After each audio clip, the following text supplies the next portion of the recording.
konversi ya, siklus produksi. Konversi itu karena ada bahan baku, kemudian ada tenaga kerja langsung, lalu kemudian overhead, factory overhead. Nah,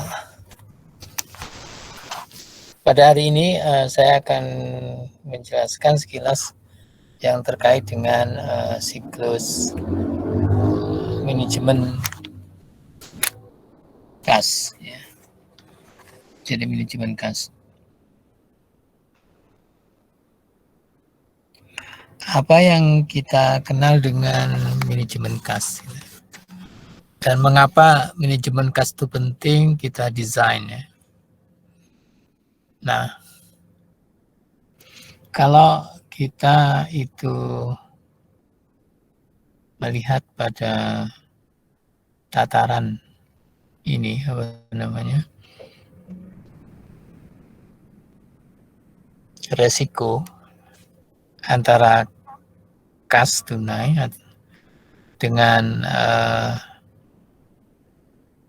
jadi karakter kas dengan misalnya adalah aset tetap misalnya adalah berupa meja gitu ya.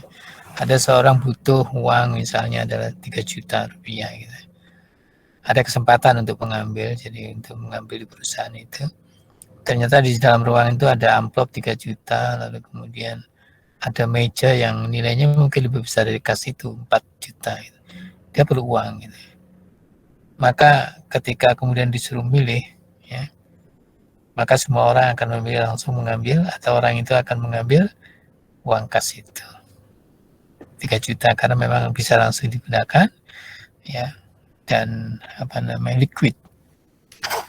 Nah, jadi secara inherent risk, resiko yang melekat pada dirinya, pada akunnya itu dia memang lebih tinggi dibanding dengan aset tetap. Karena itu manajemen kas ini perlu kita perhatikan.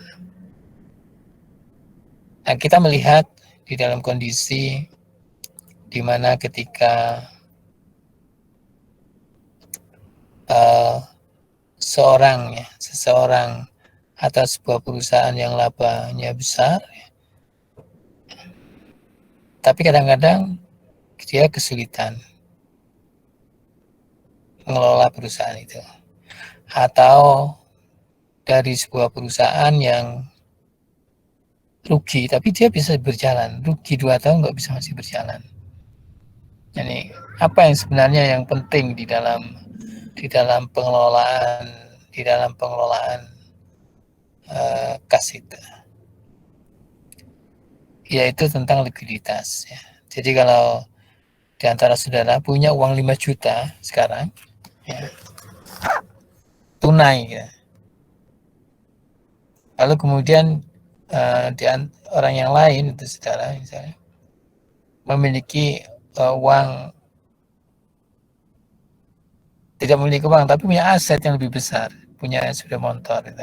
Harganya 20 juta gitu. Nah, maka besok ini ada keperluan makan ya. Maka yang paling cepat untuk bisa mengambil keputusan itu adalah yang memiliki uang tunai. Ya, karena dia tidak akan berpikir. Sementara yang memiliki sepeda motor itu tidak bisa langsung mengoperasikan. Ada oh kalau gitu bisa dijual. Belum tentu juga ada yang mau beli. Gitu. Nah, jadi karena itu lalu kemudian untuk makan itu sudah ada kepastian untuk diantara saudara memiliki tunai 5 juta. Begitupun juga perusahaan. Bahwa ada kemungkinan bahwa perusahaan itu laba, tetapi cash flow-nya bagaimana? Harus kasnya sehat tidak? Posisi kasnya bagaimana? Sehat tidak? Apakah dia bisa membiayai operasional yang dilakukan pada perusahaan itu ataukah tidak? Jadi apa perlu diperhatikan tentang posisi kas ini. Nah, dengan demikian bahwa dan dia ada mampu nggak membiayai operasionalnya, mampu tidak dia membayar utang-utangnya. Nah, karena itu posisi kas ini adalah harus penting. Namun demikian, jadi jumlah kas yang terlalu kecil, yang liquid yang terlalu kecil itu akan menyulitkan operasional. Seperti apa yang saya sampaikan, kalau kita tadi punya uang yang 5 juta, kemudian satu punya sepeda motor, maka yang lebih cepat adalah yang memiliki uang tunai di dalam mengoperasikan atau di dalam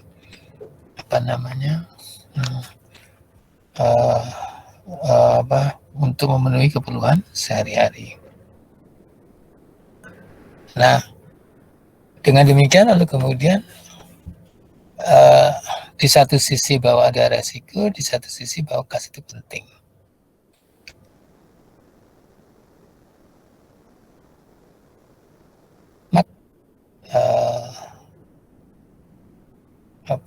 Kas itu, kalau begitu kas itu kita besarkan saja. Ya, kas menganggur juga yang terlalu besar juga untuk apa gitu. Nah, misalnya begini, di antara kita sebenarnya adalah, kalau yang sehat itu adalah hari ini kita punya uang untuk kebutuhan 1 tahun gitu. Kalau misalnya belanja saudara itu adalah 4 juta per bulan diberi orang tua, berarti berapa? 48 juta per tahun. Kalau 3 juta diberi belanja oleh orang tua per bulan, berarti kebutuhan saudara itu adalah 30 tahun itu. Nah, 30 dia adalah sehat. Jadi kondisinya sehat ya, kondisinya sehat. Nah, itulah yang memang kadang-kadang diperlukan. Suatu perusahaan juga begitu. Tapi kemudian kalau saudara memiliki, saya punya dana sebesar kebutuhan 10 tahun, kan berpikir ini untuk apa 10 tahun gitu ya. Padahal besok bisa menghasilkan lagi, saudara itu dikasih lagi. Maka ada idle cash, kas yang tidak terpakai itu 9 tahun.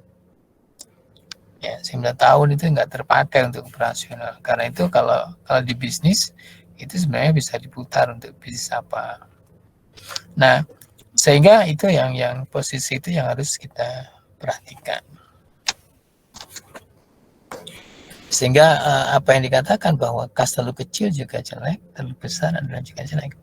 Gitu. Nah, karena itu lalu kemudian bagaimana kita memaksimalkan fungsi kas itu dan memanajemen fungsi kas itu untuk bisa mendapatkan sesuatu. Misalnya kalau saudara ya kebutuhan 1 tahun itu hanya, misalnya saudara punya kalau keluarga saudara misalnya 25 juta per bulan kebutuhannya, berarti per tahun itu 300 juta. Maka 300 juta itu jangan digunakan untuk apa-apa. Itu adalah untuk kebutuhan kita supaya cash flow-nya kondisi kita itu sehat, liquid. Jadi sekarang bekerja itu bukan untuk makan besok gitu. Jadi itu manajemen kas. Tetapi kita berpikir untuk berikutnya. Dalam artian kalau lalu kemudian lupa, kalau kebutuhan sebuah keluarga itu 300 juta per tahun, karena kebutuhannya 25 juta per bulan untuk membiayai keluarga misalnya, maka sekarang gitu ya, jadi 1 tahun adalah 300 juta. Sekarang saya itu punya 10 miliar gitu kan. Kalau kemudian tabungan saya 10 miliar sekarang, berarti ada idle cash itu. Idle cash-nya berapa? 9,7 M. Nah, pertanyaannya adalah apakah itu harus dibiarkan begitu saja? Kalau kita sebagai individu ya, apakah itu dibiarkan begitu saja? Karena saya sudah bekerja, misalnya sudah begitu ketika sudah membiarkan begitu, padahal kebutuhan 1 tahun itu hanya 300 juta dan ada kelebihan 9,7 M, maka di sini ada kas yang tidak terpakai sebenarnya, dibiarkan. Nah, itu yang harus bagaimana kita memaksimalkan, mengoptimalkan fungsi kas itu Sehingga kalau orang-orang yang mengerti tentang manajemen kas, dia pasti berpikir saya akan investasi yang mengelola 9,7 M ini. Artinya bahwa investasi lain, misalnya saya akan menggunakan 9,7 M misalnya, paling simpel adalah kalau gitu saya putar aja uang ini. Tapi saya nggak bisa untuk mengawasi itu. Gampang misalnya adalah saya akan beli aja tanah yang kosong, yang dekat kampus, yang dijual, saya buat kos-kosan. Artinya bahwa uang itu berfungsi, saya bisa bekerja untuk mencari pekerjaan untuk membiayai tahun berikutnya, sudah ada, tapi kita menghasilkan uang itu. Jadi keuntungannya adalah uang yang 9,7 M itu bekerja dengan sendirinya, kita dapat uang. Tapi yang 9,7 tidak hilang. Artinya bahwa itu juga dengan membeli investasi tanah dan bangunan, itu yang simpel saya. Yang simpel contohnya begitu. Itu adalah menghasilkan uang. Dan dengan berlakunya waktu bahwa tanah itu akan naik harganya gitu. Nah, perusahaan juga begitu berpikirnya. Manajemen kas itu. Bahwa sesungguhnya ketika itu ada kelebihan uang yang banyak, itu nggak bagus. Gitu. Maka bagaimana manajemen bisa memutar uang yang idle cash itu, uang yang tidak dipakai itu, gunakan untuk sebuah bisnis, yang untuk pengembangan bisnis. Jadi cukup kemudian kas itu adalah untuk yang operasional 1 tahun.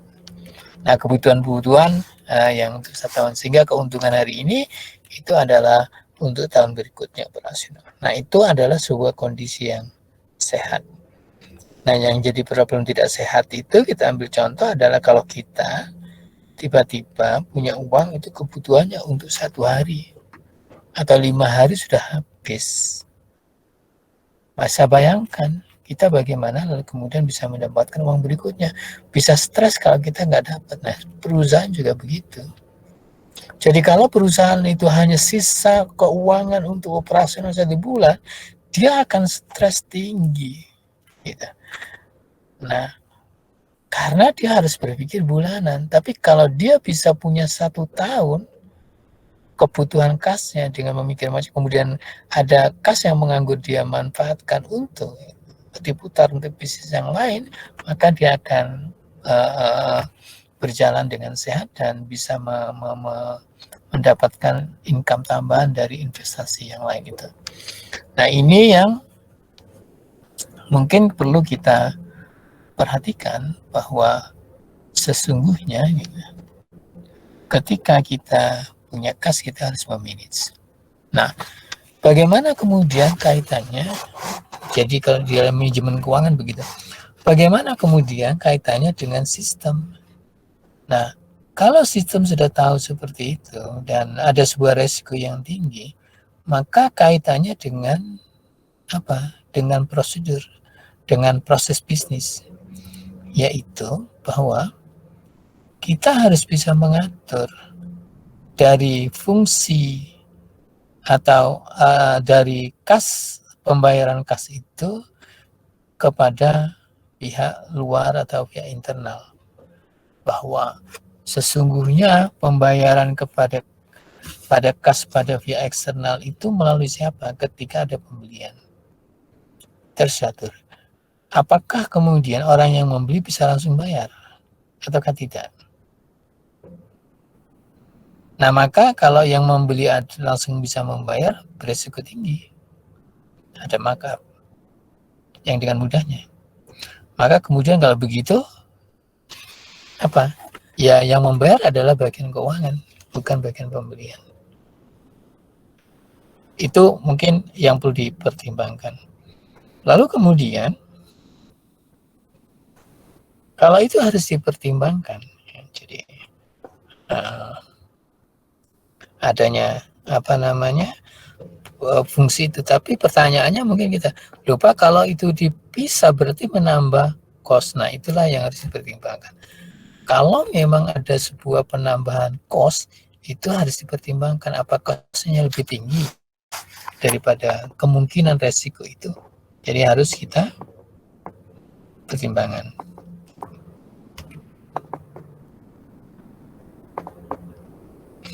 Nah, maka saudara-saudara itu salah satunya. Nah, maka di dalam manajemen kas tersebut, di dalam sebuah proses, maka kita ada penerimaan, ada pengeluaran. Kebijakan kas atas penerimaan pada hari ini yang harus ditanyakan adalah apakah bisa kita pakai langsung untuk pengeluaran? Ataukah kita akan memisahkan bahwa penerimaan pada hari ini seharusnya seluruh disetor ke bank jika itu tunai, ya. Dan pengeluaran adalah kita akan membentuk kas khusus untuk pengeluaran. Jadi mengambil di bank itu adalah untuk pengeluaran di dalam membentukkan pengendalian. Nah, hal semacam ini untuk organisasi sektor publik itu dipisah. Jadi ada kas atau bendahara penerimaan, ada bendahara pengeluaran. Jadi seluruh penerimaan harus disetor, jika pengeluaran maka ada di bendahara pengeluaran namanya, pemegang kas pengeluaran. Nah, kenapa? Karena sistemnya kepingin supaya kuat dan terkontrol gitu, maunya itu begitu. Nah, tapi kalau yang di private kadang-kadang harus memperhitungkan cost-nya bagaimana. Nah, kalau kemudian menekan cost berarti kemudian harus digabung.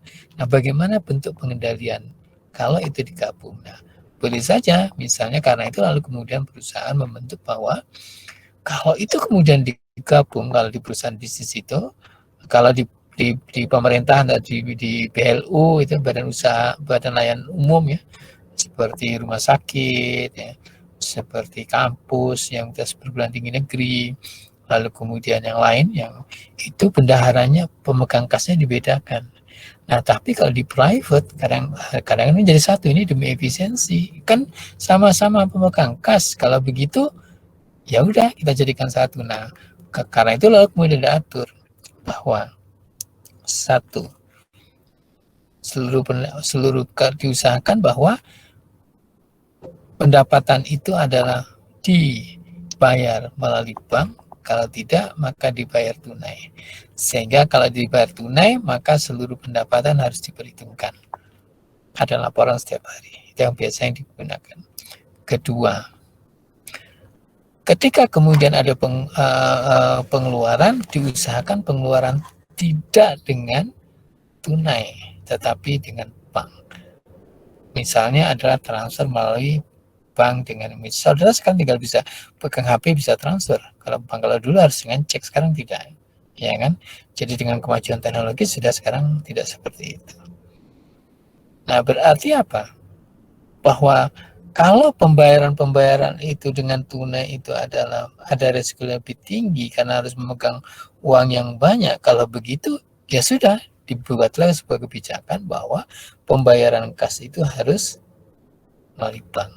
Nah, maka tentunya ada sebuah pengeluaran yang tidak bisa melalui bank.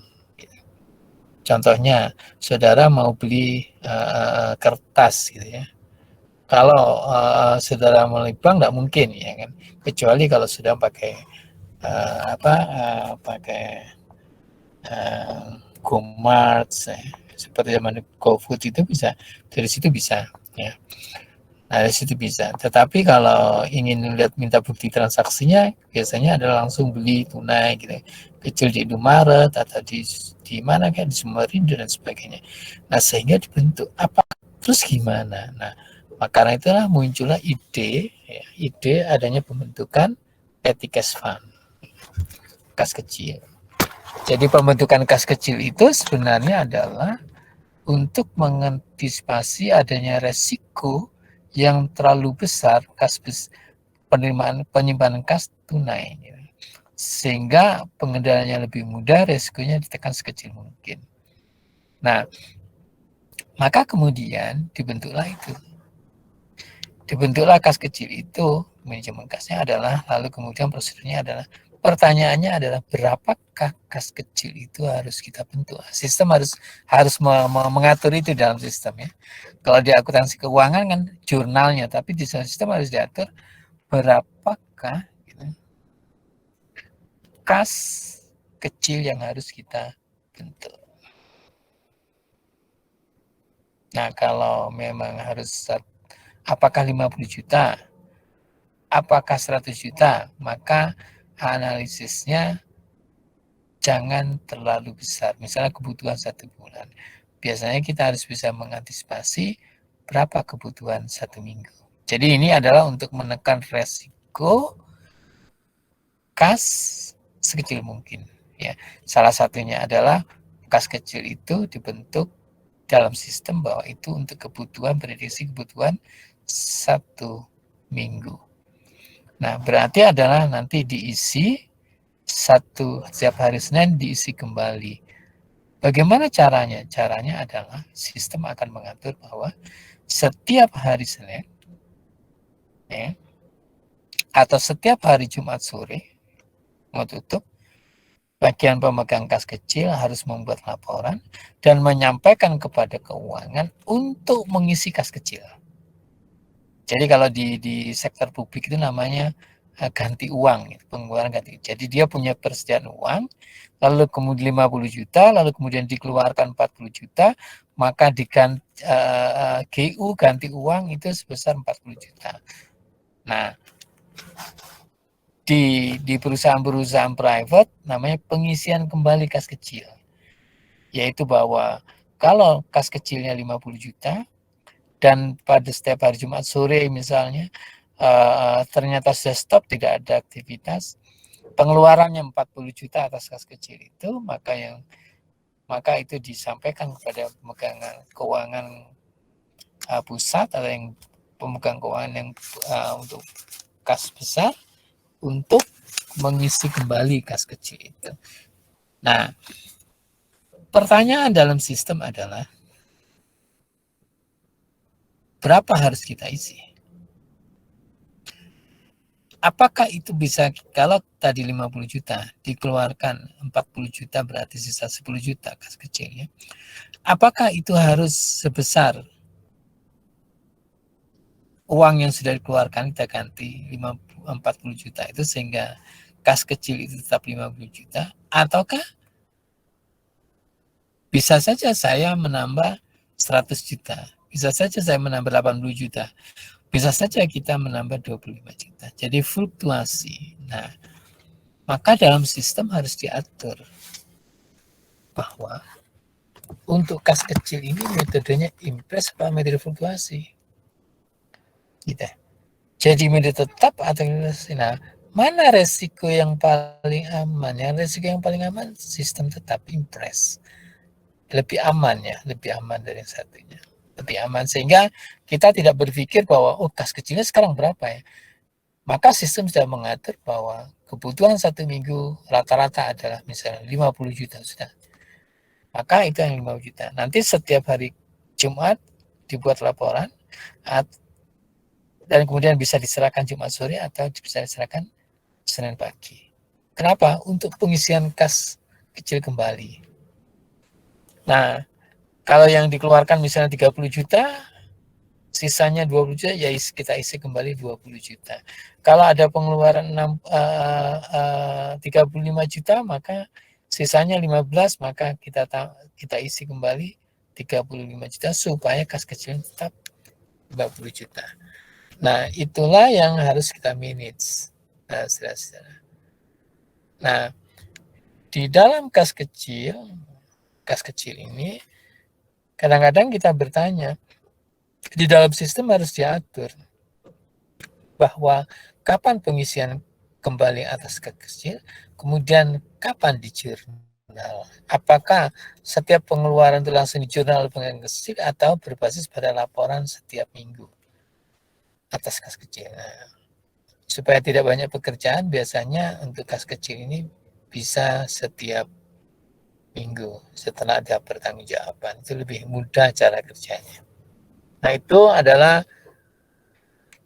contoh, salah satu contoh bagaimana kita memanage kas kecil. Ya.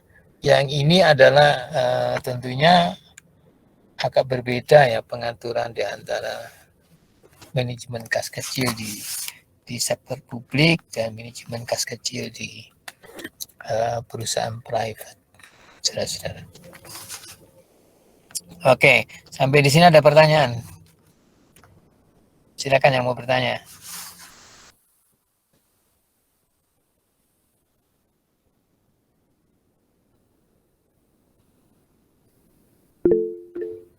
Ya, silakan.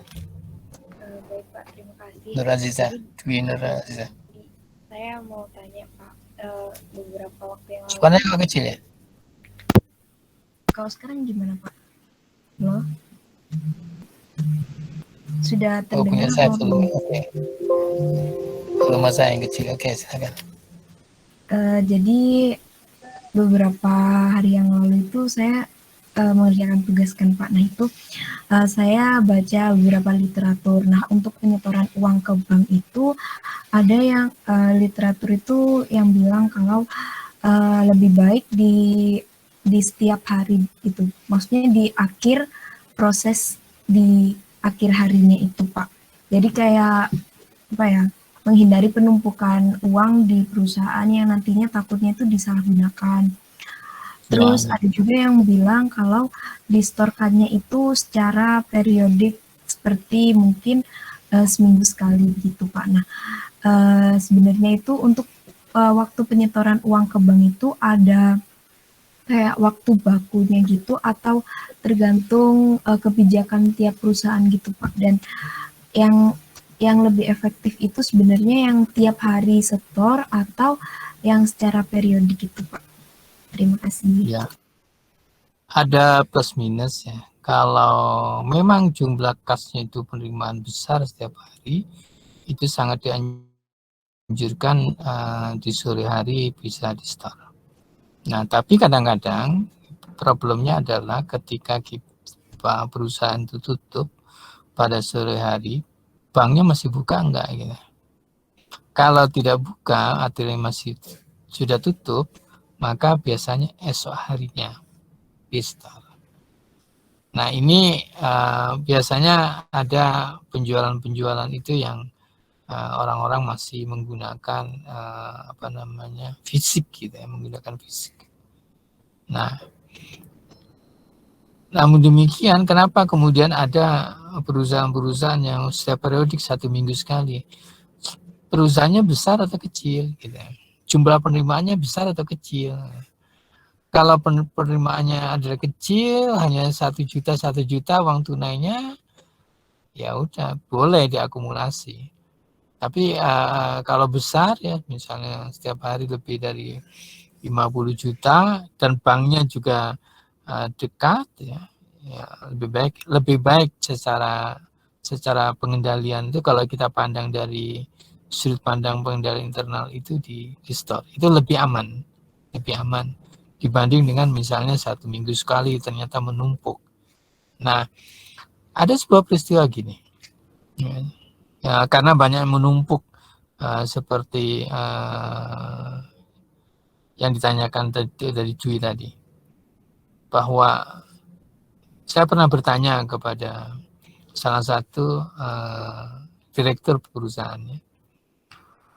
Saya bertanya simple, masalah manajemen kas, bagaimana posisi kasnya gitu. Maka saya mengatakan begini, satu, perusahaannya akan kesulitan kira-kira 6 bulan kemudian. Saya simpulkan begitu. Lalu kemudian saya bertanya balik, bagaimana tentang pemegang kasnya? Kira-kira orangnya jujur atau tidak? Maka sang direktur menjawab, sangat jujur. Itu orang kepercayaan saya. Oh betul? Iya. Nah boleh, maka saya bertanya, bolehkah saya masuk ke ruang kasirnya? Oh boleh, tapi saya minta antar. Nah, maka kemudian saya katakan bahwa mohon nanti kondisi keuangannya diceritakan ke saya, kira-kira bagaimana penyetorannya ke uang ke bank. Nah ternyata ya itu tadi bisa bertumpuk-tumpuk dulu gitu, karena malas ke bank. Ternyata lalu kemudian saya lihat, ternyata lumayan banyak ya. Di bangku itu bisa berapa M gitu ya. Bisa mungkin di atas 500 juta gitu ya. Atau 1 M itu di meja gitu, di meja kasir. Sehingga pada saat itu saya skenariokan bahwa karena pemegang kas ini selalu lapor bahwa kasnya adalah selalu valid, akurat, tidak pernah selisih gitu artinya. Maka saya katakan bagaimana kita membuat sebuah skenario, yaitu bahwa nanti kasirnya saya ajak bicara dan direkturnya adalah nanti ke meja kasir, ambil 2 bendel saja, berarti 2 bendel berarti sekitar 20 jutaan ya, 20 juta, ambil itu. Jangan saya yang ambil, tapi direkturnya yang ambil. Jadi saya bicara, kasirnya, kemudian direkturnya pura-pura duduk di situ, tapi dia sambil mengambil uang dimasukkan jaketnya. 20 juta diambil aja pada hari itu. Lalu kemudian sorenya biasanya laporan posisi kas. Dan kemudian ditanya oleh direkturnya sorenya, bagaimana posisi kas? Ada aman. Dijamin ya, iya. Oke. Berapa laporannya sekarang kasnya? Maka dilaporkan sekian. Cocok ya dengan transaksi yang ada. Cocok. Nah, jadi maka baru ketahuan bahwa apa yang dilaporkan itu kadang-kadang adalah sesuatu yang salah gitu. Buktinya sudah diambil 20 juta uang itu kok masih ngomong cocok. Bisa bayangkan. Berarti selama ini adalah manajemen kas itu tidak bagus gitu. Pengelolaan kas nggak bagus, prosedurnya nggak dijalankan gitu. Nah berarti ada resiko. Disitulah dia baru mengerti tentang ternyata banyak beresiko, sehingga kemudian jangan begini, sehingga saya katakan jangan begini di dalam mengatur kas. Jadi seluruh uang yang ada itu di store aja. Maka dulu alasannya capek, masa harus ke bank setiap hari. Ya, semua megang kas ya begitu. Tapi kan resiko ada di perusahaan. Karena itu kalau kita punya hubungan baik dengan bank, itu bank mau kok ngambil. Sekarang itu kalau perusahaan itu besar, bank bisa datang langsung ke sana. Gitu. Bukan kita yang ke perusahaan, banknya justru akan ngambil ke perusahaan itu. Apalagi kalau perusahaan sudah mapan, dia butuh kan, nasabah yang mapan. Nah seperti itu contohnya. Nah peristiwa yang kedua adalah, yang lain adalah ketika ada sebuah perusahaan itu saya lihat bahwa kalau ini ada kesulitan, sehingga ketika itu saya katakan bahwa perusahaan ini pasti mengalami piutang yang sulit untuk kenapa? Maka saya katakan ada sesuatu yang salah dalam prosedur ini, sehingga kesalahan di marketing dan kesalahan di produksi. Ada satu perusahaan real estate ya, bahwa ini adalah kesalahan di produksi itu bagian pembangunannya, kemudian di marketing. Gitu. Oke. Kalau tidak percaya coba lihat perjalanannya. Nah setelah dilihat perjalanannya benar. Artinya begini, bahwa sebuah perusahaan real estate yang sangat besar, ya kalau sekarang mungkin jual rumah itu bisa minimal harga rumah itu ada 2M yang dia jual, berarti dia adalah rumah besar-besar, tempatnya elit, tetapi sistem tentang manajemennya nggak diatur karena itu kaitannya dengan kas. Jadi bayangkan bahwa orang-orang yang menjual rumah itu kalau aturannya 30% adalah bayar tunai, 70% bank, berarti bank 70% itu setelah rumah jadi. Rumah jadinya berapa lama? Tentunya kalau rumah besar-besar lebih dari 1 tahun. Anggap rata-rata 1 tahun. Lalu kemudian harganya anggap rata-rata 3M. Pembayarannya adalah asumsikan saja 1M. Berarti 2M adalah kita investasi. Sudah bisa bayangkan kalau penjualan pada 200 rumah, berarti 2M dikalikan dengan 200 rumah. Artinya apa? investasi 400 miliar. Karena dia hanya membayar 1 miliar. Karena kita menunggu kapan itu kita dapat 400 miliar. Setelah rumah jadi dan kredit bank keluar. Nah, apa yang terjadi? Artinya bahwa kas akan terserap dalam pengaturan. Nah, pertanyaannya adalah, apakah memang setiap pembangunan itu persis sama dengan apa yang tulis? Tidak. Ternyata dalam perjalanannya. Tidak. Ada saja yang mundur. Mundurnya karena apa? Misalnya adalah pemilik rumahnya, oh ini ganti, ini bongkar, oh ini salah. Misalnya adalah kayunya adalah kayu biasa, saya ingin kayu jati, tunggu ya, tunggu berapa bulan, akhirnya apa? Menunda masa penyelesaian. Nah, kalau itu tertunda, masa pemakaian, padahal kita sudah investasi 400 M untuk membangun itu, apa akibatnya? Cash flow. Jadi manajemen kasnya susah. Kita harus investasi sebesar itu. Kalau kita kredit ke bank, berapa persen kita harus membayar kepada bank per bulan bunganya. Nah, inilah yang dikatakan sistem harus bisa mengatur dalam manajemen kas ini ada sebuah keterkaitan. Keterkaitan di dalam sistem penghasilan, di dalam ketika dia menjual rumah, bagaimana MOU-nya, perikatannya, bagaimana? Ini yang harus kita perhatikan. Apakah MOU-nya itu, artinya perikatan penjualan rumah itu mengatur bahwa kalau kita lihat dari kejadian tadi bahwa pengaturan uang muka itu bisa ditunda pembayaran akibat belum selesainya.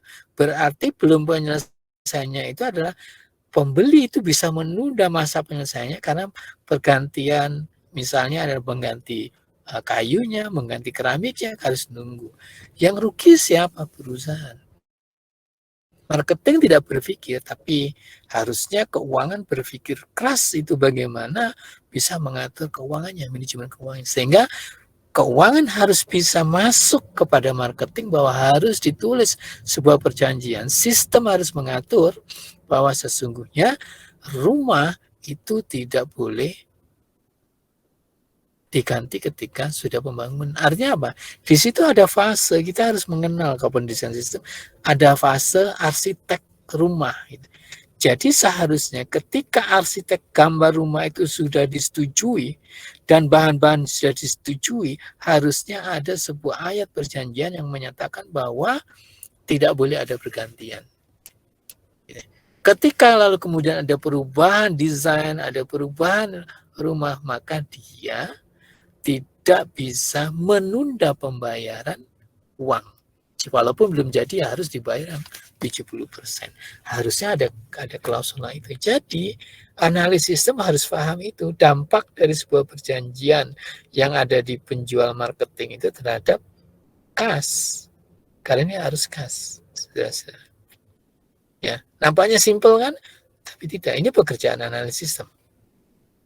Ya. Jadi ketika itu saya juga menghadapi, wah itu macet. Jadi uang begitu miliaran habis itu.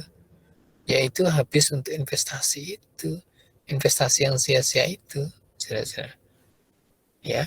Jadi menarik sebenarnya sebuah analisis keuangan yang karena bidang sistem informasi yang seperti itu dampaknya.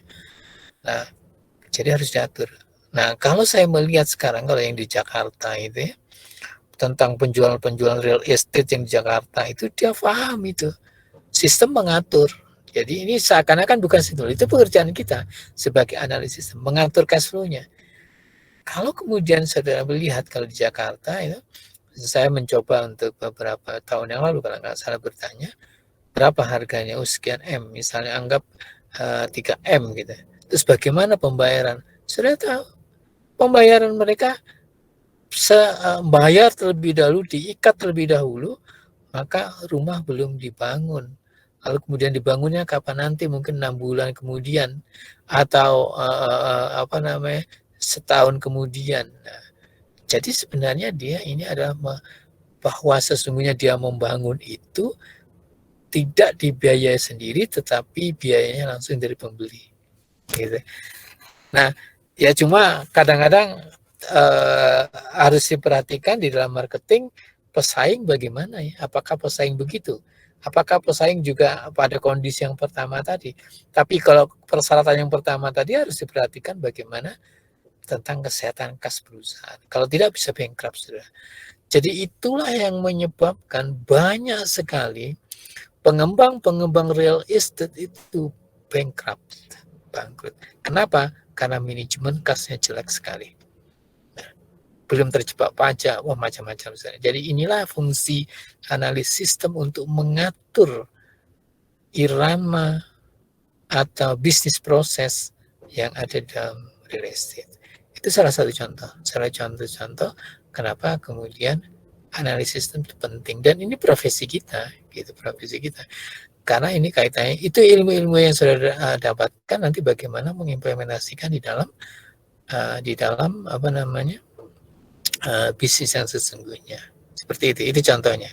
Jadi seperti itu salah yang penjelasan saya bahwa kas lebih baik kalau memang lebih baik itu setiap hari. Kalau itu seminggu sekali, saya tidak bayangkan kalau pendapatannya adalah satu hari itu minimal, misalnya ya minimal kalau 500 juta per hari itu kan sebuah perusahaan yang tidak besar ya, tidak besar. Satu bulan hanya 15 miliar itu sebenarnya masih perusahaan menengah lah ya, besar. Nah itu bisa bayangkan kalau satu bulan sekali dia pegang uang 15 miliar. Dia lihat uang tunai misalnya ya, bayangkan ya. Gajinya dia hanya misalnya 5 juta. Apa yang menjadi pemikiran pemegang kas ketika dia pada saat itu butuh dana yang mendesak? Apa yang kemungkinan terjadi? Dia akan ada kemungkinan terjadi akan menggunakan uang perusahaan. 15 miliar itu kan banyak. Iya kan? Sudah bisa bayangkan 15 miliar itu berapa tas? Kalau itu uang tunai itu kemudian ditumpuk. Nah ini yang berisiko tinggi sehingga sangat tidak disarankan kecuali kalau pendapatannya itu kecil-kecil ya, satu hari dapat 1 juta atau 2 juta itu beda. Masak sih kita mau menabung itu 1 juta atau 2 juta per hari ke bank, kemudian berapa biayanya, nah itu boleh karena memang tidak begitu besar. Jadi harus dilihat jumlahnya itu di dalam persentuhan ke bank. Saya kira itu penjelasan saya ya. Mudah-mudahan bisa memberikan gambaran. Oke. Ada pertanyaan lagi? Baik, saudara, kalau tidak ada pertanyaan, ini ada ini saya nggak ada apa namanya asisten saya nggak di sini, hadir nggak? Ya hadir Pak. Oh, hadir. Mas Fadil sudah sampai mana ya di tutornya Mas Fadil? Kemarin sampai latihan soal penggajian Pak, yang di modul distribusi itu. Iya. Oh sudah penggajian ya, oke. Iya Pak. Siklus pengeluaran penggajian ya. Iya Pak. Oke. Jadi nanti itu sudah nanti kaitannya ya manajemen kas.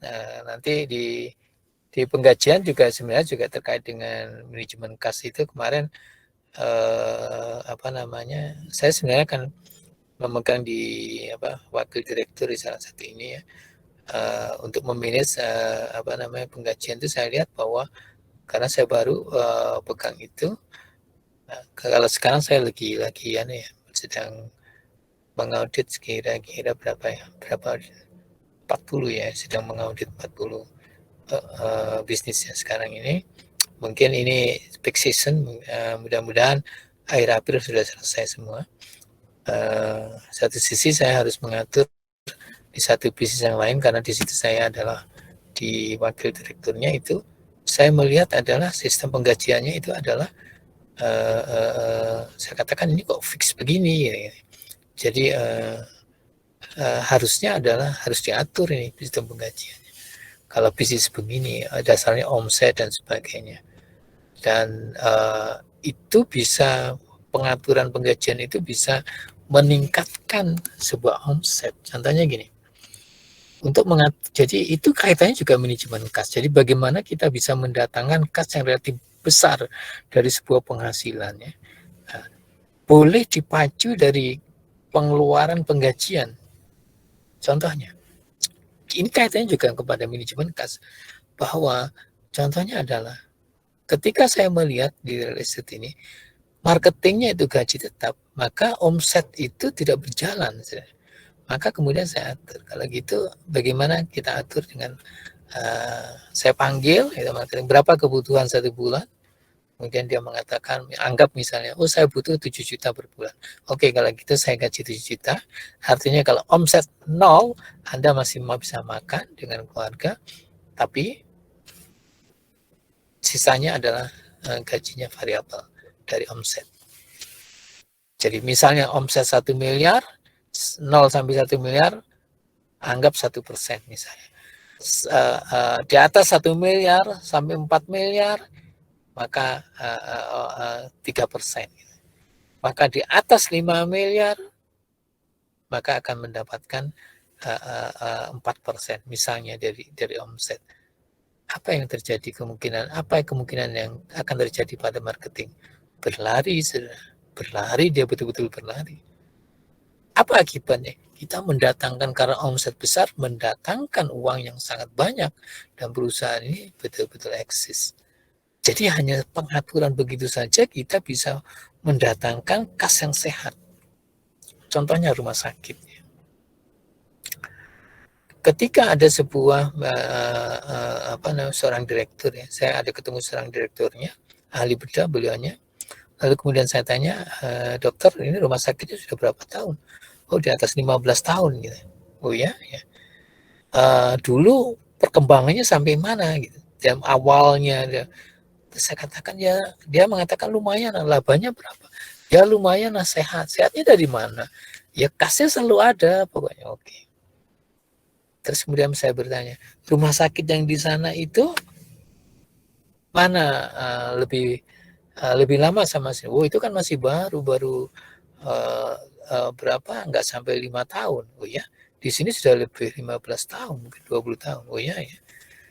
Nah itu kok bisa berkembang, sudah maju. Iya, dia saya lihat lebih maju. Maka saya katakan bahwa apakah memang benar dia untung? Jangan-jangan untungnya itu adalah kalorinya itu adalah bisnis 40 km per jam, sementara sana 120 km per jam. Berlari, keuntungannya dapat banyak. Sehingga saya katakan, coba aja dilihat. Apa saudara-saudara kemudian? Betul. Dia kemudian berpikir, lalu kemudian datang saya bertanya, ternyata sang direktur ini mengatakan dia dokter ahli bedah, bertanya pada saya, lalu kemudian mengatakan begini, betul Pak Zaki ya, memang kayaknya saya pikir-pikir saya berlari di tempat gitu, terlalu terlambat. Bagaimana kita mengatur? Kita atur semua, saya katakan. Jadi untuk menyehatkan kas dalam laba yang sangat besar, itu sistem harus kita atur semua, termasuk penggajian tadi. Mumpung Mas Fatil membahas penggajian, termasuk penggajiannya. Apa yang harus kita atur? Termasuk pembukaan bisnis, apa yang harus kita atur? Coba kita lihat. Pertanyaannya adalah, bisnis ini adalah, artinya rumah sakit ini adalah untuk menengah atas atau menengah bawah? Harus dijawab. Oh, harus campur, nggak bisa. Karena filosofinya berbeda. Jadi kalau jual pecel misalnya, filosofinya beda antara pecel untuk menengah atas dan pecel untuk menengah bawah. Pecel menengah atas itu yang saudara bidik adalah orang-orang yang minimal dia bawa mobil walaupun punya motor, tapi dia makan tidak melihat harga, tapi melihat kebersihan, kenyamanan. Beda ya. Tapi kalau kemudian bisnis itu yang untuk bawah, itu harga yang paling riskan. Sehingga tempatnya biasa-biasa saja nggak masalah. Melayani misalnya tangannya satu, misalnya si A pesan, kemudian dia pegang sayur, tiba-tiba si B membayar, dia tangan kanannya menerima uang, ngambil uang, setelah itu kemudian dengan tangan yang habis pegang uang itu dia pegang sayur. Pernahkah diperhatikan? Nggak pernah diperhatikan. Nggak apa-apa, yang penting murah. Sama dengan jual bakso gitu. Kalau bakso yang dengan sepeda itu yang keliling itu kan mangkoknya dicuci ditimbang satu timbang untuk semua, tidak disabun. Ya kan? Tapi kalau ada orang membeli, pangsa pasarnya beda, sehingga manajemennya berbeda. Artinya sistem yang diatur berbeda. Nah, sama dengan rumah sakit tadi. Sehingga kemudian saya masuk kepada rumah sakit itu saya perhatikan satu simpel yang saya perhatikan apa? Rotasi tentang karyawan perawat. Simpel kan? Saya duduk di situ di rumah sakit, saya bertanya, lihat karyawannya ini bagaimana dia berpakaian. Saya lihat ketika salib-salib bagaimana aromanya. Saya lihat kemudian ketika dia memperhatikan melayani tentang pasiennya, bagaimana dia berbicara, bagaimana sikap berbicara. Maka saya katakan ini harus dirombak semua. Satu, pakaian. Jadi kalau orang pakaian harus bersih, putihnya harus putih baru. Dan apakah harus putih? Ternyata juga tidak. Satu. Kedua, kalimat dan cara berbicara kepada orang lain. Ya, harus diajarkan kata-kata yang elegan untuk menyapa orang, untuk bertanya, gitu. Kedua, kalau seandainya orang sakit kemudian nggak bertemu, kemudian ada perawat yang tidak mau ramah, tidak mau senyum, wah tambah sakit itu. Maka kita harus punya perawat yang murah senyum. Nah, kalau tidak senyum bagaimana caranya? Maka caranya adalah kita bisa tidak. Satu, bagaimana penggajiannya gitu. Penggajiannya seperti apa? Oh, penggajiannya tetap loh. Kalau saya jadi perawat kemudian gajinya tetap dan misalnya adalah pasiennya 10, gajinya adalah misalnya 4 juta, pasiennya 104 juta, saya berdoa mudah-mudahan pasiennya yang sedikit, saya bisa tidur gitu. Tapi kalau kemudian kita rubah bahwa berapa kebutuhan dia 1 bulan kita gaji sebagai gaji tetap, lalu kemudian kita rubah persentase X% dari jumlah pasien, income dari pasien, itu bagaimana? Berlari dia akan berlari. Kemudian itulah kemudian dirubah. Satu. Kedua, adalah orang-orang yang harus ramah, seperti kalau sebenarnya di pesawat itu naik Garuda dengan nelayan itu beda. Ya, jadi pramugari itu beda, sangat berbeda. Cara menyapa berbeda, gitu. Garuda lebih elegan, ya. Cara pemakaian, cara dia menyapa dan sebagainya betul-betul elegan. Karena pangsa pasarnya beda, sehingga perawat ini harus pura senyum. Nah, kemudian bagaimana bisa mengontrol adanya bisa mereka berlomba saling bersenyum? Mudah, yaitu bagaimana setiap pasien itu keluar diberikan sebuah angket untuk memberikan skor 1-100 atas pelayanan perawat ini kepada beliau. Jadi pada omset, pada skor yang paling tinggi itu akan mendapatkan hadiah. Hadiahnya gampang kan? Oke, jalan-jalan kalau sebelum COVID kan jalan-jalan ke luar negeri. Oh, dia senang. Berapa sih misalnya anggap jalan-jalan ke Singapura atau ke Malaysia, oh dia akan senang ya seorang perawat dijalankan ke situ. Berapa sih cuma 2 malam misalnya, 3 hari 2 malam, itu dulu nggak sampai 5 juta. Tapi itu bisa menyemangatkan seluruh perawat berlomba melayani dengan baiknya kepada pasien hanya gara-gara itu. Tapi bayangkan, itu akan bisa meningkatkan bahwa image dari seorang pasien bahwa perawat di sini adalah ramah. Dia pasti akan kembali. Dia akan pasti ingat. Nah, itu adalah salah satunya apa? Begitu kita atur itu, manajemen akan mendapatkan cash flow lebih sehat. Nah, itu contoh salah satu simpelnya adalah itu. Ya, salah satunya simpelnya adalah itu. Nah, nanti kita kalau secara keseluruhan akan banyak yang diatur ya. Nah, banyak sekali yang diatur. Contohnya adalah untuk penjualan restoran ya. Ketika itu saya bayar restoran. Lalu kemudian saya lihat restorannya cukup dengan cottage di kebun gitu, indah sekali. Kemudian didesain, lalu kemudian saya tinggal mengatakan bagaimana pelayanan ini kok lama sekali. Maka kemudian pada saat itu duduk saya berapa menit rata-rata untuk pelayanan. Nah, ternyata antara 15 sampai 20 menit. Maka kita ambil misalnya 17 menit. Oke. Kita negosiasi dengan para karyawan. Begini, kita mengatur. Gajinya adalah tetap sekian. Lalu kemudian kita atur bahwa pelayanan jika lebih dari ini, pembeli akan gratis tidak membayar. Siapa yang menanggung? Karyawan. Tetapi kalau nanti omsetnya naik, saya akan memberi bonus yang cukup besar kepada karyawan. Nah, jadi perlu kesepakatan, lalu kemudian disosialisasikan kepada karyawan itu, dan dia setuju. Apa akibatnya? Besar, sudah rumah makannya. Besar sekali. Jadi mereka dilibatkan pada proses bisnis seakan-akan dia, jadi kalau perusahaannya untung, dia juga memiliki keuntungan. Gitu. Nah, apa yang kemudian diatur ini? Sudah tahu rumah sakit ini seperti apa? Berkembang pesat sekali dalam waktu tahun ketiga, ya. Jadi baru 2 tahun sudah dapat keuntungan, wah pesat sekali sudah. Dan sekarang betul-betul besar. Itu sebenarnya adalah hanya apa? Orang mengatakan itu keahlian orang manajemennya. Itu sebenarnya adalah salah satu profesi kita sebagai analis sistem untuk memberikan solusi, ya, perbaikan pada proses bisnis.